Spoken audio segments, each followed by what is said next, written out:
Today we're here at the Brunswick Fire Department and we're setting up to do some training for one of our special teams we have. Part of fire prevention is we investigate every fire that happens in the town of Brunswick. We look for the cause of the fire and we look to make sure that it's not a preventable cause, that we can implement changes in the future, and we check to see if there might be malicious intent, if it was an incendiary fire. So in order to practice with our fire investigation team, today we're going to do a scale model test that works on identifying the point of origin of where the fire started.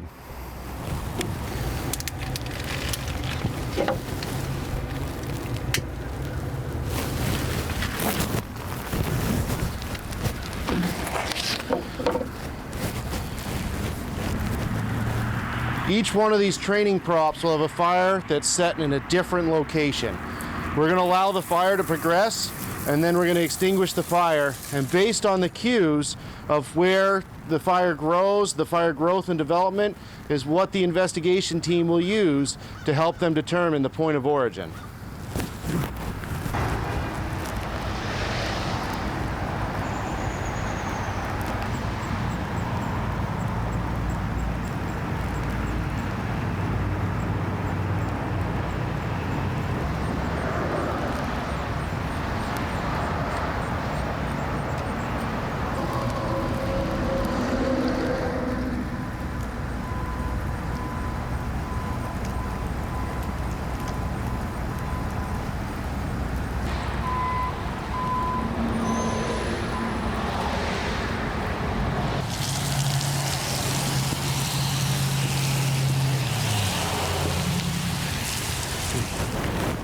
So we saw as the fire grew in this compartment, it burned up against the outside wall and then across the top of the compartment.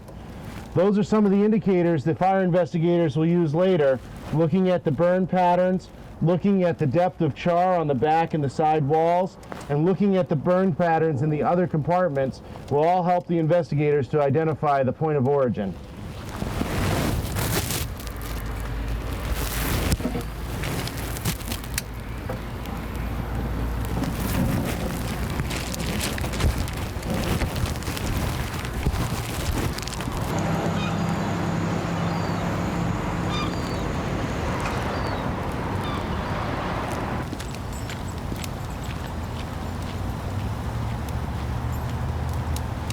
So some of the things we look at is the fire growth as it goes through its growth and development phase.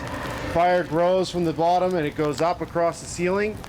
Part of why we teach that if there's a fire in your house, you crawl low under smoke.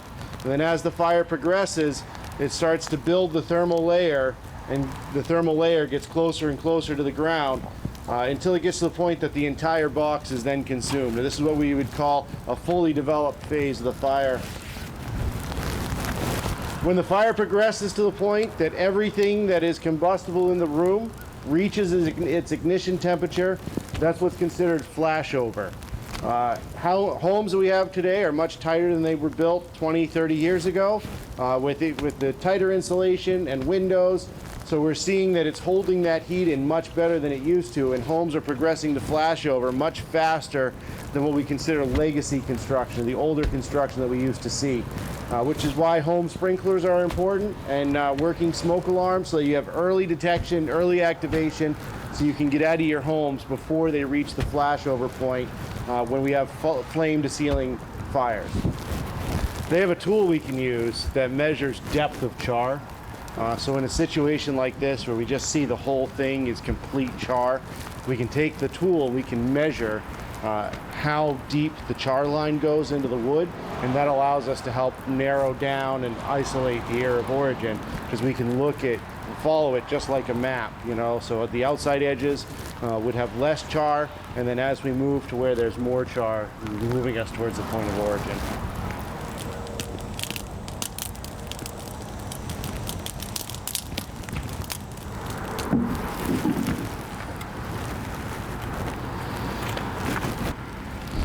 We're preparing our third test cell.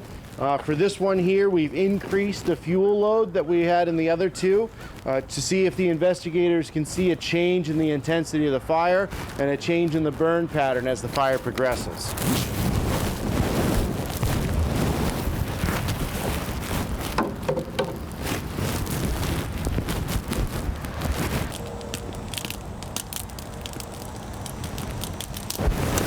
So as we watch this fire's growth, we can see that it's coming up the wall and then burning across what would be the ceiling of our compartment.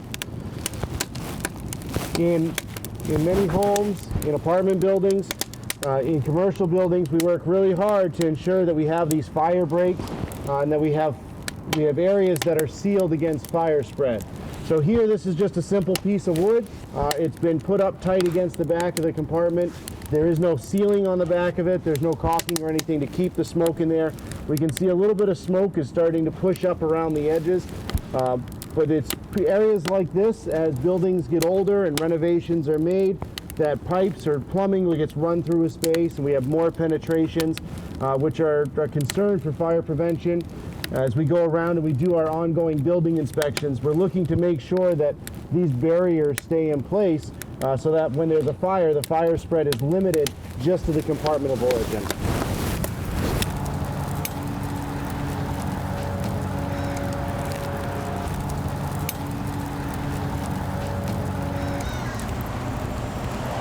We'll let that one go a little bit. Good. So you saw where we started the fire in this one?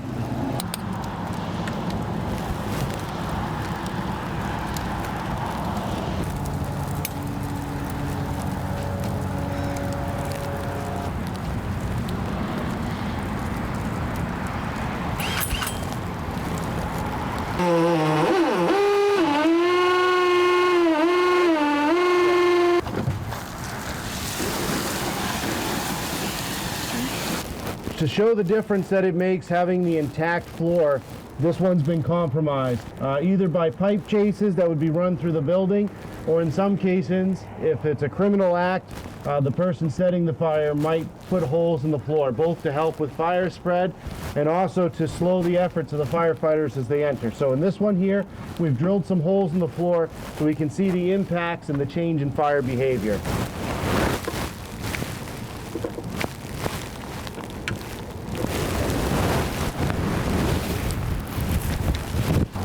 When we compare the fire behavior in this compartment with the last test cell we did, we can already see the smoke is coming up through those chase holes that we have, and we're already getting some flame spread coming up through this barrier between the two levels.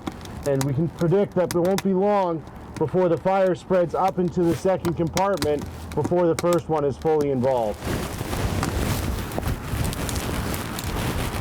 As we start to see the flames coming up through the holes that would be represented by a pipe chase or wiring chase, as the flames come up through there, they're actually constricted down and they increase in velocity.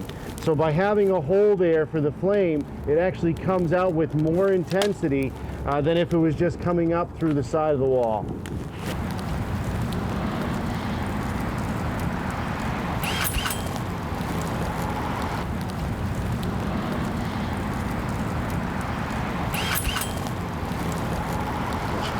Go ahead and put it out. It would be good to analyze the holes that are left in there.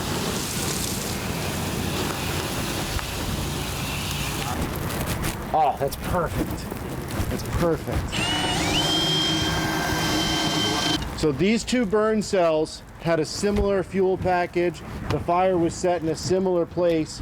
The difference was that with the second one, we drilled some holes in the floor to simulate if there was either a pipe chase or if there was malicious intent with the fire. Here in this cell, we see that there was a total failure of the barrier in between the first compartment and the second compartment. And if we look at the second burn cell,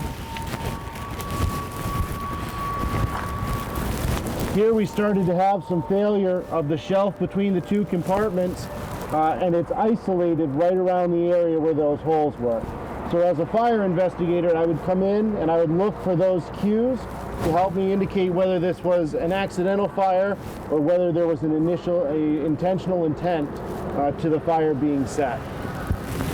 In this compartment, again, we have a similar fuel package to the other two that we've done. This time we set the fuel package on the second level. We drilled holes beneath where the fire is going to be starting. As we light this, there should be some drip down that comes as the melting materials drip and cause a secondary fire underneath the initial fire. Again, this is a good indicator as a fire investigator. We look for cues like this to help us rule out whether there were two fires set at the same time or whether it was indicative of fire spread.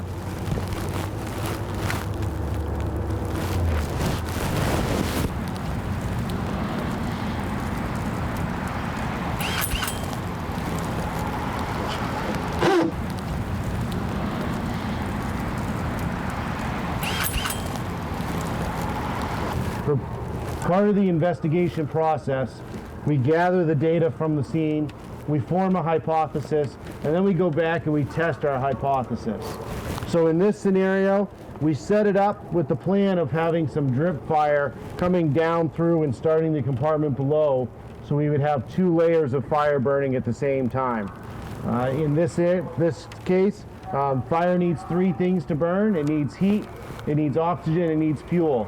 So it had more than enough oxygen that it needed, and it wasn't able to develop enough heat for this compartment to go to the flashover stage.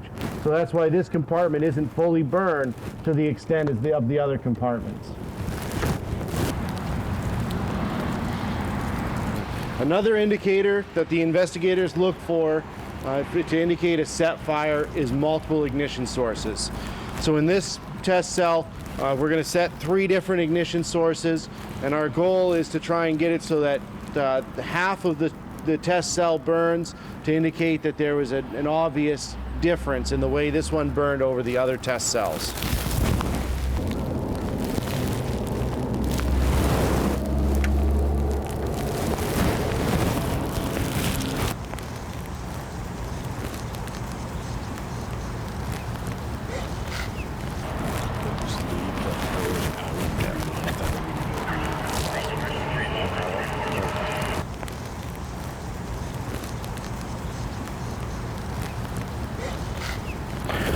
So earlier today, we conducted some burns in our bookcases. These serve as a test cell for us. So it represents different rooms or different floors in a building that allows us to now come in and we can look at them from a fire investigative standpoint. We can look at burn patterns, we can look at char patterns, and we can look at fire modeling that we would use during our investigation. So now we're going to look at all of these test cells, and we're going to conduct a mini investigation on each one to form our hypothesis. And when we get to the end, we have some other test cells where we can test our hypothesis and try and prove out what we find during our investigation. So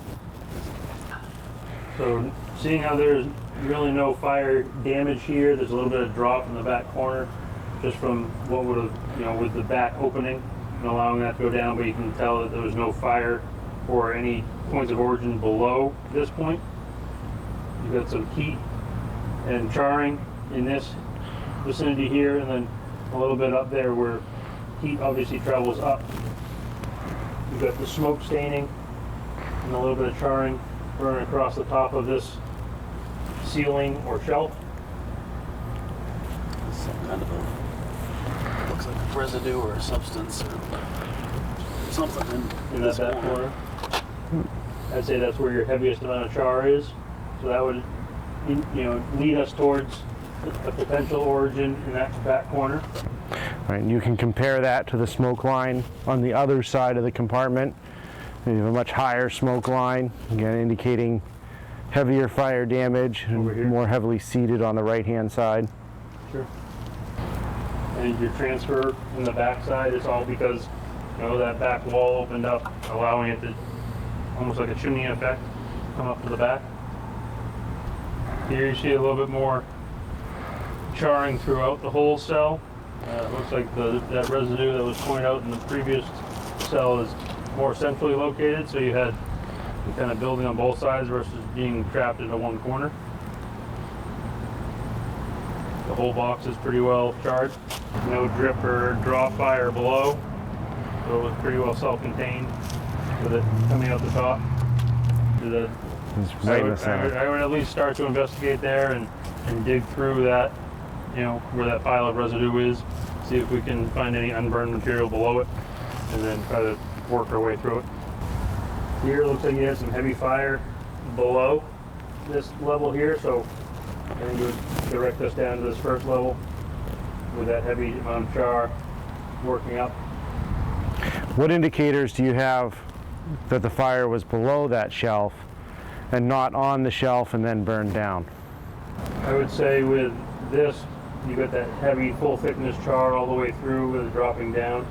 If it would have started on this shelf and worked it down, you wouldn't have that uniformity that you have throughout, showing that it kind of burned up. And the good thing is, if with it doing it systematically like that, we can, if we start going down one path and realizing it's not there, we can stop and try to go to our next hypothesis versus, just tearing everything out and saying, oh, we found it or we didn't. Try not to disturb anything else that we don't have to disturb. That residue and material right there. And you can see that other line of unburned on the very bottom when that wall pushed out.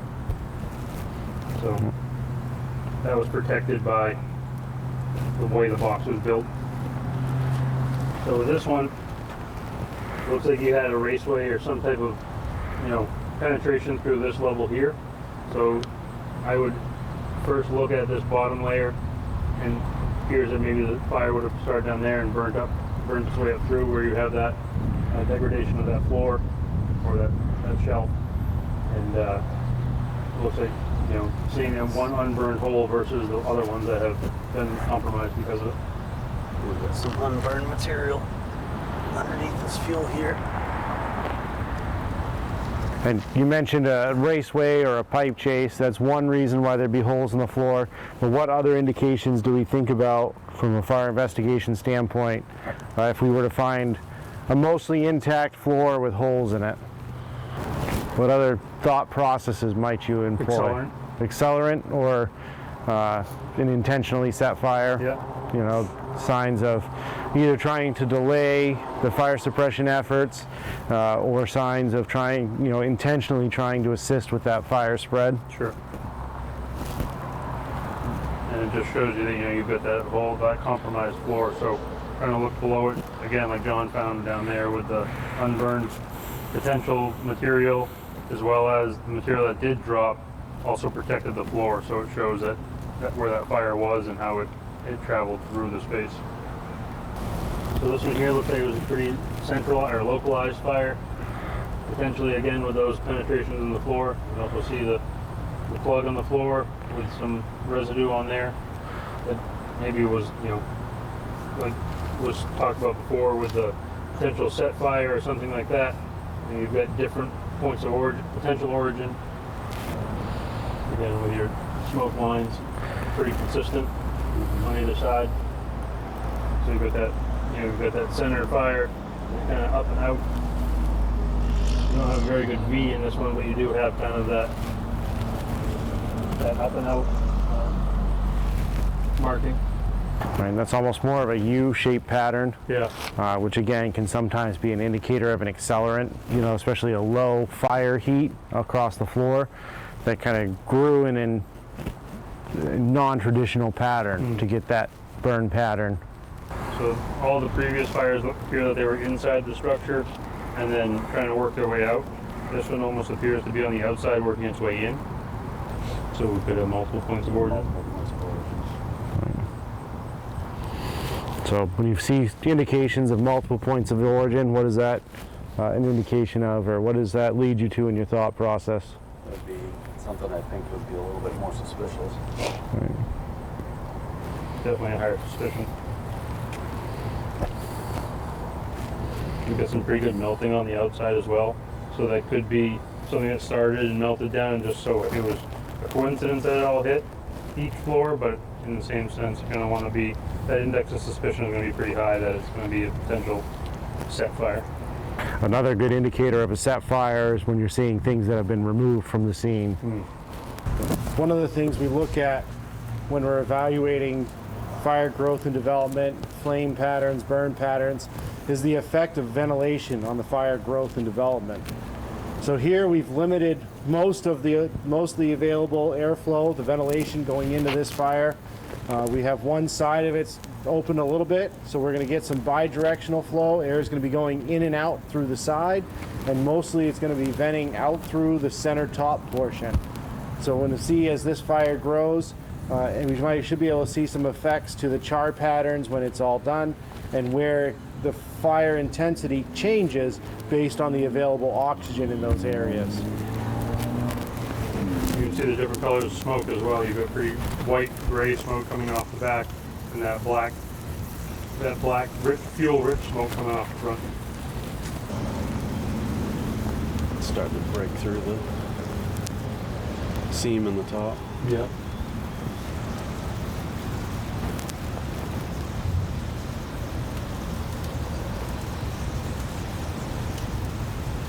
You can see it's opened up the back, so it's actually getting air from below too, and bringing it up through. Yeah, and up now that air's hitting it, it's really taking off. Yeah.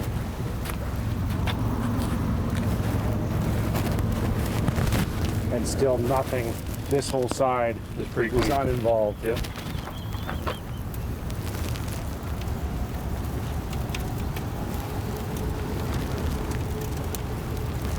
And below is still uninvolved, and it's pulling all that air.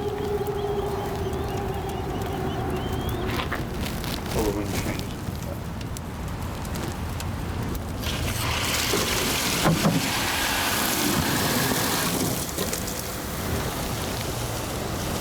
And that amount of fire didn't consume the whole fuel package. We can see the effects of the ventilation on the fire as the air, fresh air, was coming in through the left side of the box, was being drawn over to the area where the fire was burning, and then was venting out through the top vent opening. So we can see that through the charring on the top and on the side, and the clean burn area from where the fresh air vent path was coming in, and no burning over here. So all of those would be indicators we would use to evaluate a fire scene after the fire had been put out.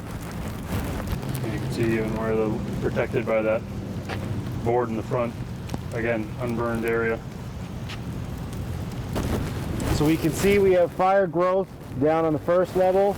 We're starting to get some fire extension onto the second level, and we have some smoke starting to come out all the way up on the third level. So we'll see that the smoke and the flame should carry right up through and progress across the third level.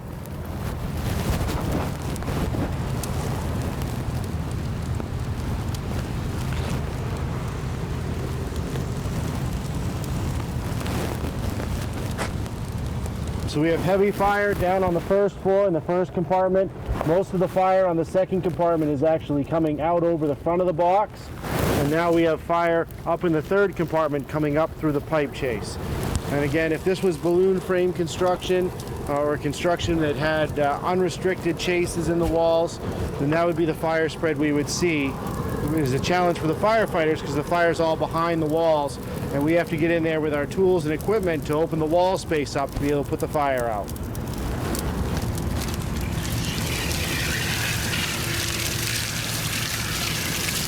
So you can see there's one small, clean, unburned spot in this back corner.